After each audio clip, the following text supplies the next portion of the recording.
Hello everyone, welcome to my channel. दोस्तों, इस video में हम इंट्रोडक्शन टू डेंटल एनाटॉमी का पार्ट 3 देखेंगे।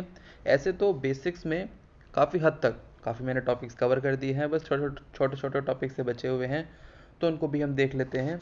जैसे कि हमने एक टूथ को डिवीज़न दे रखा है इनटू थर्ड में, एक टूथ को अच्छे से समझने के लिए। ठीक है, तो इसकी सबसे पहले दोस्तों मैं आपको टर्मिनोलॉजी दिखाता हूँ, इससे आपका बेसिक क्लियर होगा, इसलिए मैं सबसे पहले आपको टर्मिनोलॉजी ही क्लियर कर देता हूँ। क्राउन हमको मालूम है, विजिबल पार्ट। ठीक है, जो हमको मालूम हमने पहले वाली वीडियो में देख लिया, उससे हम आगे बढ़ेंगे। ठीक है, अब इसमें दोस्तों मैं आपको डायग्राम से ही समझाता हूँ, ज़्यादा अच्छे समझ में आएगा।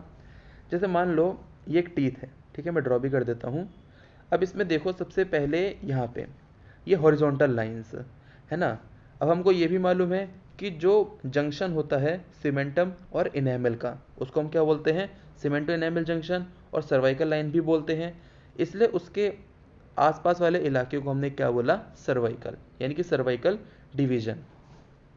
बीच वाले को मिडल, और सबसे यानी कि सबसे ऊपर वाला यानी कि दांत के इधर वाला इंसाइजल। ऐसे ही रूट में जब हमने हॉरिजॉन्टल लाइंस करी तो 3 सेगमेंट बने।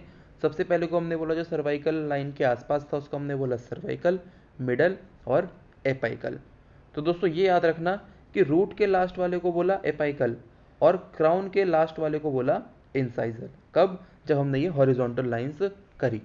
अभी दूसरा डायग्राम देखो, हमने क्या कर रखा है, ये वर्टिकल लाइंस। तो जो टंग के सबसे पास है उसको हमने बोला लिंगुअल डिवीजन, जो सबसे बाहर है लेबियल डिवीजन, बीच वाले को मिडल डिवीजन। ठीक है, तो ये तो हमने देख लिया। इंसाइजर में भी यही लागू होगा, कैनाइन में भी यही लागू होगा, लेकिन हमें पता है मोलर्स में कुछ टर्म्स बदल जाते हैं, जैसे कि सबसे ऊपर वाले को हम इंसाइजल ना बोलकर ऑक्लूजल बोलते हैं, है ना। ठीक है, अब हमने इसमें मोलर्स में डिवीजन कर दिया।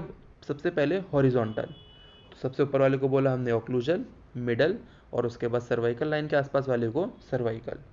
रूट में जो हम हॉरिजॉन्टल क्लासिफिकेशन करेंगे तो वही रहेगा जो इंसाइजर या कैनाइन में रहता है, सर्वाइकल, मिडल, एपाइकल। सिर्फ चेंज कहाँ पर है, सबसे ऊपर वाले पोर्शन में, यानी कि सबसे ऊपर वाले डिवीजन में। इसमें भी जब हम वर्टिकल डिवीजन करेंगे तो जो बाहर की साइड है उसे हम बोलेंगे बकल, है ना, और जो अंदर है उसे हम बोलेंगे लिंगुअल, मिडल वाले को मिडल। इसके बाद दोस्तों इस डायग्राम में भी यही सब दे रखा है ना, सर्वाइकल, थर्ड, मिडल, एपाइकल, ये भी आप एक बार देख लेना। खैर ये डायग्राम सेम ही है दोनों। अब अगर हम ऊपर से अगर इसको हॉरिजॉन्टल डिवाइड करें तो क्या बोलेंगे, बाहर वाले को फेशियल थर्ड, मिडल थर्ड और लिंगुअल थर्ड। ये हो गया। Crown and root are divided into thirds for description.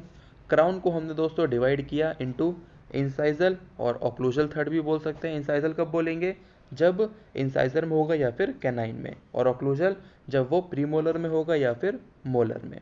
ठीक है, मिडल थर्ड है, सर्वाइकल थर्ड है। रूट को डिवाइड किया, सर्वाइकल, मिडल, एपाइकल दोनों में सेम, चाहे इंसाइजर हो या मोलर्स। क्राउन को डिवाइड किया हमने 3 वेज से। कैसे, इंसाइजो या फिर ऑक्लूजो सर्वाइकली, यानी कि देखो कैसे, अगर मैं ये इंसाइजर बना रहा हूँ तो इंसाइजर से सर्वाइकल तक मोलर बना रहा हूँ, ऑक्लूजल से सर्वाइकल तक हमने एक तो क्लासीफाई किया, कौन सा, हॉरिजॉन्टल। मीजियो डिस्टली, मीजियल से हमने डिस्टल तक क्लासिफिकेशन किया। लेबियो या फिर बको लिंगुअली, यानी कि बाहर से लेकर अंदर तक उसे क्लासीफाई किया हमने, टूथ को 3 भागों में बांट के। इसके बाद दोस्तों एक बहुत इंपॉर्टेंट टॉपिक है जो एग्जाम में अक्सर आ जाता है, line angles and point angles. जैसे मैं देखो ये डब्बा बनाता हूँ, इसमें जो आपको लाइंस दिख रही है ना, ये तो ये कैसे बनी है, 2 सरफेसेस को मीट करके, उसी को हम बोलते हैं लाइन एंगल। और देखो 3 लाइंस मीट करके एक पॉइंट बन रहा है ना, तो इसको हम बोलते हैं पॉइंट एंगल। तो सबसे पहले लाइन एंगल क्या है, इसकी मैं टर्मिनोलॉजी आपको दिखाता हूँ। लाइन एंगल क्या है, the angles formed by the junction of two surfaces of a tooth named by combining the names of the two surfaces that meet।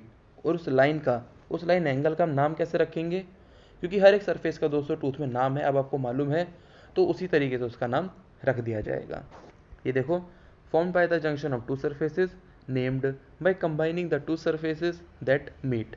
अब जो सी भी सरफेस मीट कर रही है उन दोनों के नाम को लिख दो। जैसे मीजियो लेवल लिखा है दोस्तों, तो आपको सोचना है, इमेजिन करना है कि मीजियो वाली सरफेस कहाँ पर होगी, अच्छा मिड लाइन की तरफ। लेबियल वाली कहाँ पर होगी? अच्छा, लिप्स की तरफ, यानी कि ये इस वाले लाइन एंगल की बात कर रहा है। ऐसे ही आपको सब इमेजिन करना है line angle of posterior teeth में भी।